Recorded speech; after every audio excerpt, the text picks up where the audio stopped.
Bonjour et bienvenue sur Vidéo Club 58. Aujourd'hui, j'avais envie de revenir sur un de mes anciens coups de cœur, un film vraiment que j'ai trouvé génial, que j'ai revu récemment et que je trouve toujours aussi bon, donc j'avais envie de vous en parler. Il s'agit de Whiplash.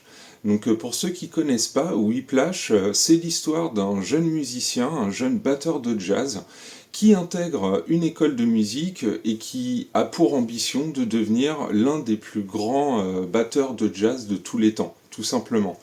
Quelqu'un qui a tellement d'ambition finalement pour son avenir qu'il est prêt à mettre tout de côté, hein, ce qu'on peut voir au fur et à mesure du film, y compris sa relation amoureuse qui pouvait amener à de grandes choses, qui va de lui-même mettre de côté au profit de temps libre pour s'exercer en tant que musicien. Et Whiplash est très connu pour la confrontation en fait entre ce jeune batteur et un professeur de musique complètement allumé, interprété à merveille par J.K. Simmons. Et en fait, ce professeur de musique, la confrontation qu'il a avec ce jeune musicien a été un peu comparée à l'époque de la sortie du film à la méthode du sergent instructeur dans le film Full Metal Jacket de Stanley Kubrick, donc qui passait son temps à hurler sur les jeunes recrues, à, à vraiment les blesser dans leur ego, à les descendre physiquement comme psychologiquement en fait. Vraiment quelqu'un de très castrateur hein, finalement, et ce professeur de musique en fait c'est vraiment une réplique de ce type de personnage, et il y a des scènes vraiment savoureuses où il met plus bactère des musiciens, des fois un peu sans raison, juste pour avoir le contrôle total sur son orchestre. Et en fait, il voit dans ce jeune musicien vraiment un nouvel espoir, et il tente de le pousser parce que pour lui, en fait, être professeur de musique n'a pas d'intérêt si ce n'est pas pour proposer de nouveaux artistes qui vaudront le détour par la suite. Et vraiment tout le film, je trouve qu'on est accroché complètement donc à cette confrontation, mais également au jeu d'acteur et en tant que musicien en fait le jeu de batteur du personnage principal qui avait véritablement été batteur par le passé et qui s'est perfectionné en fait pour pouvoir véritablement faire des bonnes parties de batterie pour le film. Et il faut comprendre que voilà, si vous n'êtes pas musicien, sachez que batteur de jazz ou tout simplement musicien de jazz, c'est vraiment quand on a un niveau d'excellence. Et il y a même une phrase qui est dite dans le film, je trouve, qui est valable, hein, c'est si t'es pas capable en gros de faire du jazz, t'as qu'à monter un groupe de rock. Donc c'est un peu réducteur pour tous les groupes de rock qui nous ont sorti des trucs incroyables, bon voilà. Mais les musiciens de jazz de toute façon ont un niveau supérieur en termes d'exécution, de compréhension et d'appréhension de la musique. C'est comme ça.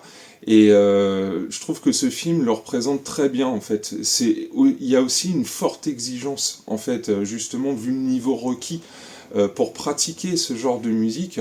Effectivement, un groupe de rock dans la mesure où ils vont avoir leurs quatre accords, une structure très simple, hein, couplet, refrain, pont, refrain et terminé. Au pire, on rajoute une intro, une outro histoire de gonfler un peu la chose.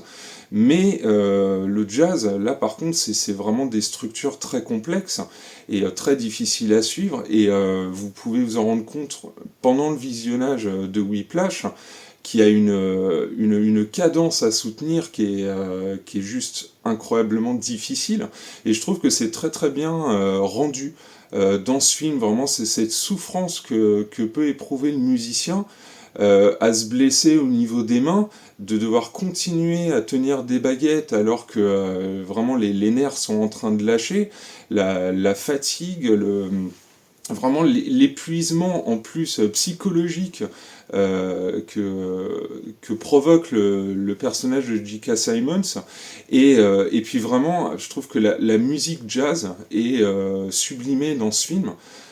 Quand vous terminez Whiplash, vous avez envie d'écouter du jazz quoi derrière. Et en ça, pour moi, je trouve que le film réussit très bien son contrat, quoi, qui est de nous faire apprécier cette musique qui n'est pas forcément facile d'accès, et surtout de nous faire comprendre que les personnages qui créent cette musique, vraiment, le font dans des conditions parfois très difficiles, qui peuvent s'imposer eux-mêmes en fait, tout simplement une exigence de soi-même qui force le respect, quoi. Et en fait tout le film Whiplash, donc on va voir donc cette confrontation entre les deux personnages, des histoires un petit peu secondaires concernant le père du héros, donc c'est une relation amoureuse qui va s'effectuer en cours de film, et aussi cette volonté qu'il a de grimper en fait dans l'estime de ce professeur, et également de se créer une place dans le monde du jazz en jouant les bons morceaux aux bons endroits au bon moment en fait. Et non, Whiplash, c'est vraiment un film, si vous l'avez jamais vu, que je vous recommande, qui est pas très long, et puis qui est vraiment, je vous dis, quand vous rentrez dedans, vous en sortez pas, quoi. Il est très bien réalisé, une magnifique photographie, et puis les acteurs, c'est des merveilles dedans. Mention spéciale, bien sûr, à J.K. Simmons, hein, qui arrive à être amusant, à nous faire peur, à avoir des scènes plus basées sur l'émotion. Je spoile pas, hein, parce qu'il y a quand même des éléments qui sont très intéressants dans ce film, et bon, qui arrivent au fur et à mesure de l'histoire. Et non, vraiment, J.K. Simmons, bon, qui a eu l'Oscar du coup cette année-là pour ce rôle, totalement mérité, mais vraiment le film en général, je trouve est un très très bon film, que je vous conseille de voir si vous aimez le monde de la musique ou pas. Ça passe très très bien, et voilà, Whiplash, c'est un film que je vous conseille, je crois qu'il doit avoir une petite dizaine d'années maintenant. Et en tout cas, je vous remercie beaucoup d'avoir suivi cette vidéo, et je vous dis à très très bientôt pour un nouveau film.